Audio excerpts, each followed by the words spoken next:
Bienvenue dans Au cœur du verset. Aujourd'hui, nous méditons en 2 Corinthiens, le chapitre 5, verset 6. Car nous marchons par la foi et non par la vue.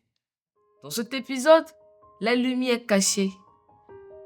Marcel, ancien pasteur, devenu aveugle, continue de servir Dieu et de prier même sans voir.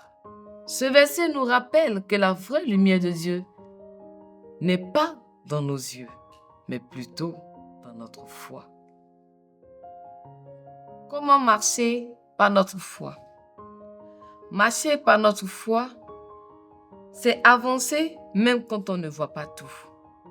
Hébreux 11, au chapitre 1, nous dit « Or la foi, c'est la ferme assurance de ce qu'on espère, la démonstration de celle qu'on ne voit pas. » Cela veut dire que notre vie n'est pas seulement reposée sur ce que nos yeux voient, mais aussi sur les promesses de Dieu invisibles.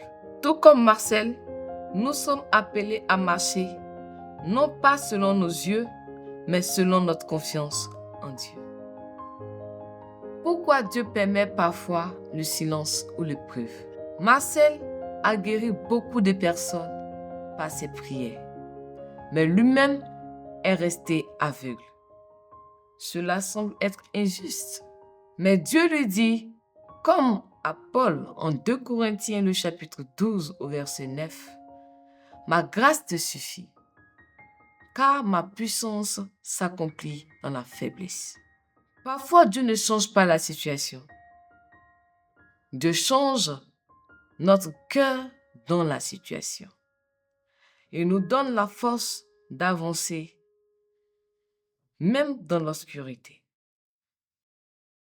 Voir la lumière de Dieu ne dépend pas de nos yeux physiques, mais de notre cœur, de notre esprit.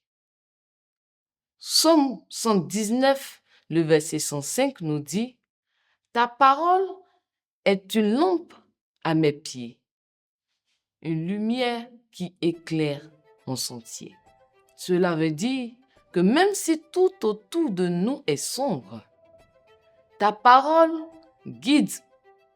nous guide pas à pas. Marcel ne voyait plus, mais chaque prière, chaque geste d'amour était une lumière qui l'entourait. Voilà la vraie vue, voir par la foi. 2 Corinthiens 5, 7 nous rappelle que notre vie ne dépend pas de ce que nous voyons, mais de celui en qui nous croyons. Peut-être que toi aussi tu traverses des moments difficiles, des moments d'obscurité. Marche par la foi. Dieu ne t'abandonnera pas. Si cette capsule t'a parlé, partage-la autour de toi. Abonne-toi pour plus d'épisodes et rejoins cette famille chrétienne qui marche non pas par la vue, mais par la foi. À très bientôt dans Au cœur du verset.